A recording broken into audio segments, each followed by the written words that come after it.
Hi, it's Julian from Adventure Bike Rider, and I'm here in Tenerife for the launch of the KTM 1390 Super Adventure range. Now that's the S Evo, the S and the R. Now somewhat unfortunately, we only got to ride the Super Adventure S Evo, the top of the range model, the flagship of the Adventure range. So the strapline for the new range is next level crazy and more is more. So we can see where the direction of travel KTM are going with this. If there was a hooligan adventure bike, this is the one. Now whether that's a good idea to promote your bike as a hooligan bike, that will come about later on. But either way, that's what KTM have gone with. And to be honest, the bike fits in without. We've got a 1390 cc engine, so 50 cc up from where it was before. We've got 173 horsepower, possibly more horsepower than you'd ever need on a motorcycle.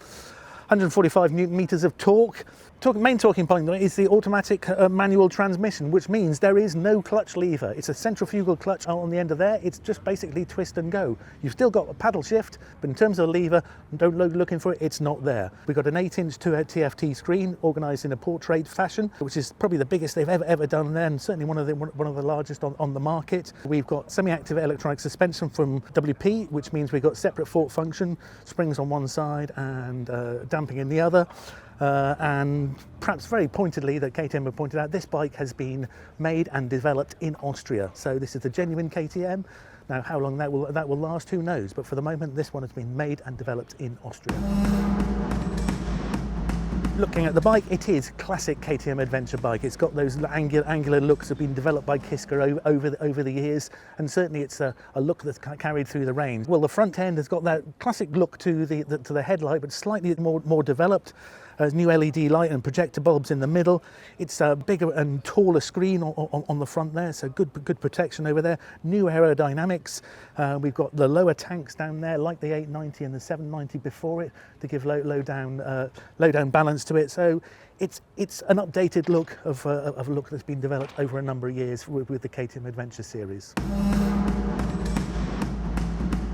Okay, so we've got a 1350cc V-twin engine, but of course everything from the KTM has got the 90 on the end, so it's called the 1390. 173 horsepower, massive amounts of horsepower, 145 newton meters of torque.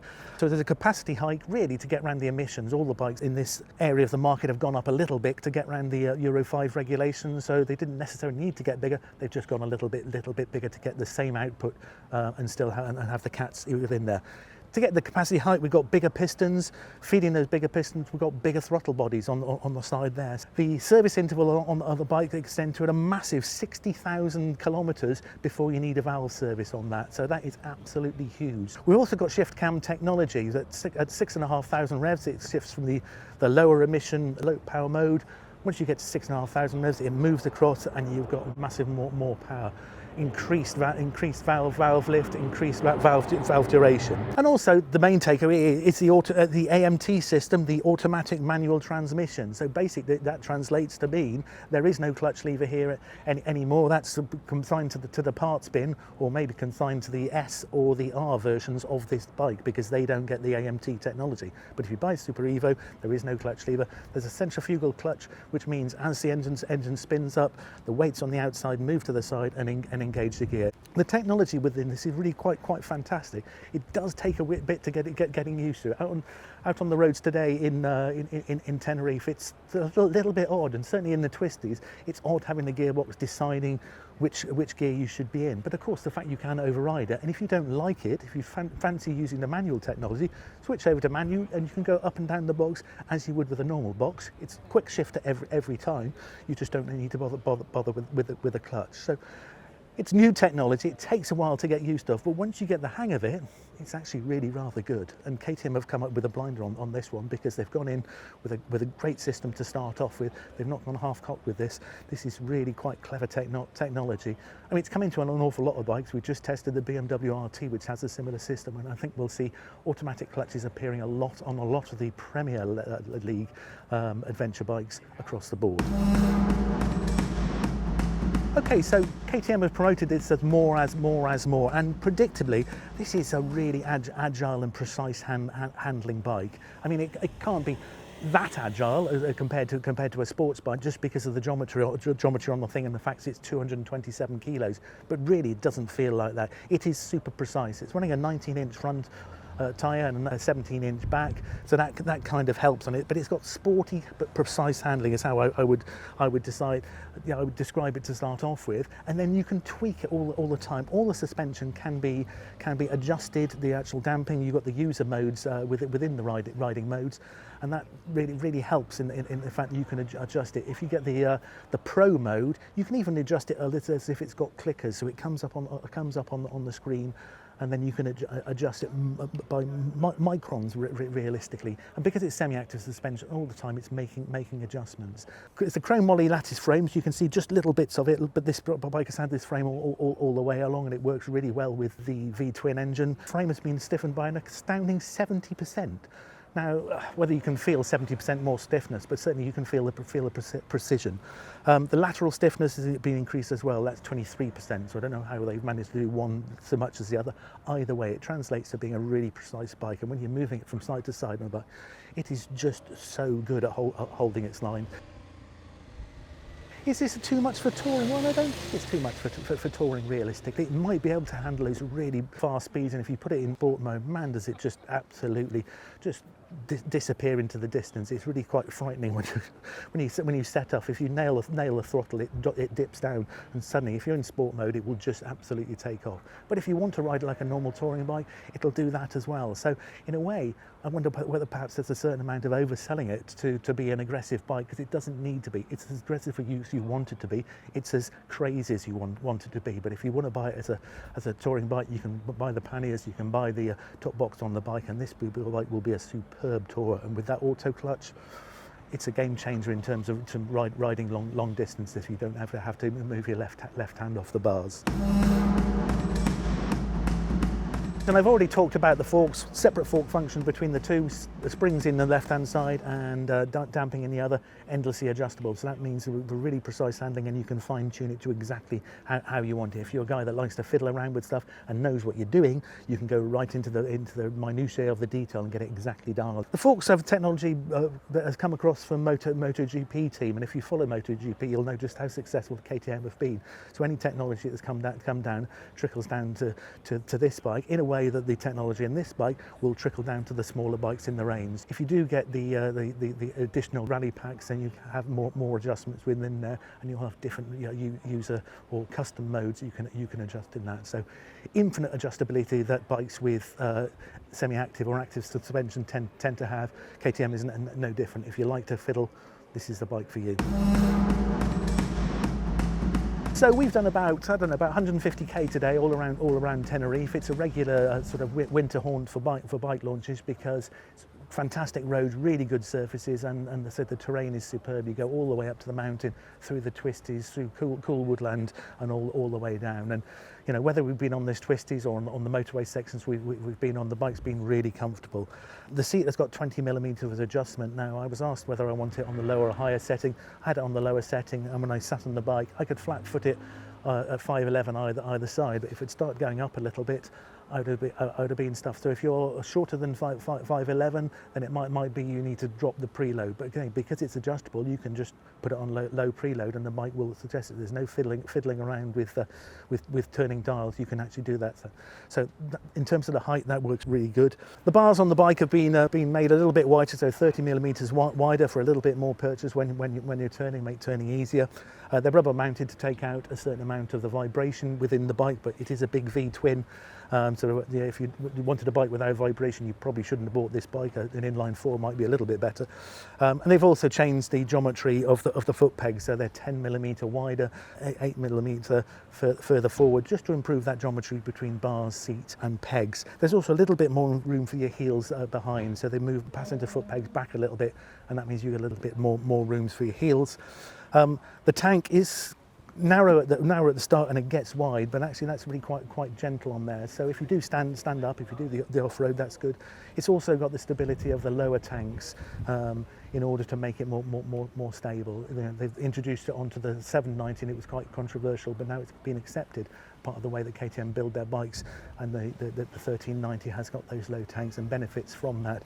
The size of the tank is taken down to the bottom, which means it doesn't need to be quite as big at the top.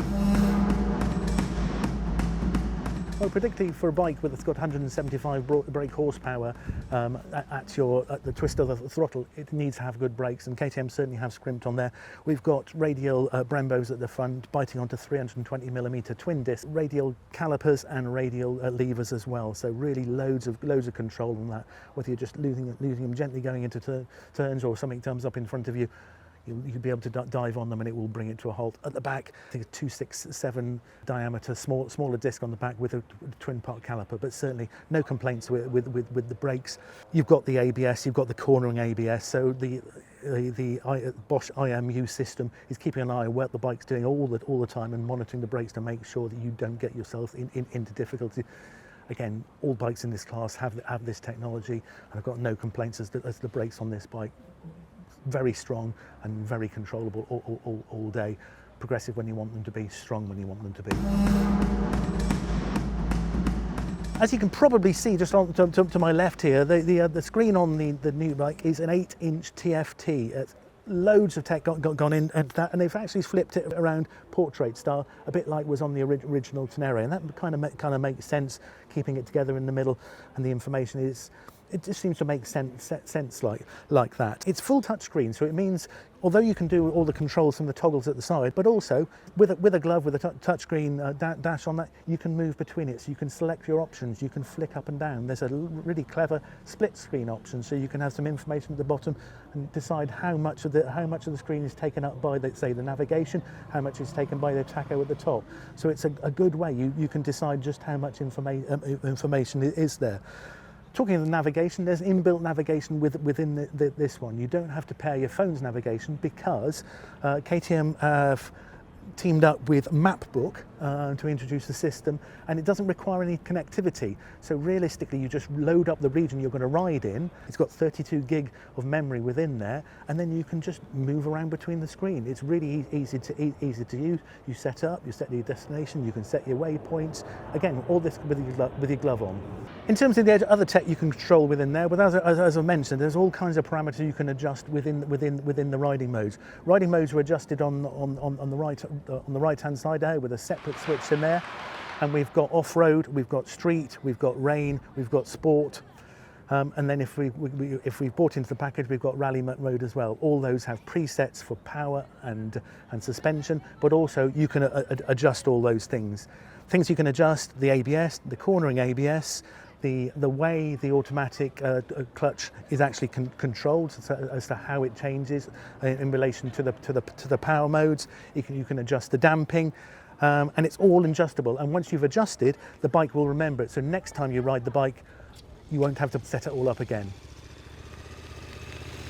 Other tech the bike have is adaptive cruise control. You can probably see on the front there's a radar unit, and that is actually allowing you to run all the gamut of options within adaptive cruise control. If you don't like it, you can just go to a conventional cruise control, but if you do like adaptive cruise control, and it certainly is a thing that takes a while of getting used to. It's something that's really quite tricky to get the hang of on just a day of riding in there. But you've got distance settings, you've got overtaking suppression, which means that if you're in a country you can't overtake on the inside, it'll actually stop you doing that. So it's apparently something you can actually get fines for if you overtake on the inside in France, so it'll actually stop you doing that unless you've overridden the system. You've also got assisted braking, so if it finds your braking not hard enough and you're not going to hit the object in front of you, it'll increase the braking. It's also got collision warning systems, and you can also buy adaptive braking for the back, which will flash the braking to all. It's very similar to what the technology was on the Tracer 9 GT Plus, and certainly KTM must have looked at that bike and thought, yes, we can put that technology on our bike. Okay, so how much did it cost you to have this much tech? Well, the Super Adventure S Evo will cost you £18,699, which actually seems about right for the amount of tech you're getting there. You get a hugely powerful bike, a whole raft of technology, and really good system. So the way the market is, it's priced just about right. What's my overall impression of the 1390? Well, it is a hugely impressive bike. It is the most technical, it's the most advanced KTM adventure bike they've built, from starting way back with what was a 950 bike built just for the Dakar, what they've actually developed this into is quite incredible. It is arguably the most sophisticated adventure bike on the market at the moment. All the technology will take a little bit of adjusting, and there's a Luddite in all of us that says we don't necessarily need it. However, you ride this bike for a period of time, you realise just how good that system is, and you can still operate when you want to operate at a manual. You can do if you want to go on the motorway and just put it in automatic. That'll do that. The takeaway from this bike is a superb engine. The handling is great, the suspension is really good, and the package is good together. It's got loads and loads of potential, but in terms of the upgrade for this year, it's got more power, it's got more Farkles, it's got absolutely everything. So KTM saying more is more. Well, that's what they've done with this bike. It's definitely worth riding if you're looking to buy a top-end adventure bike and you haven't considered a KTM before.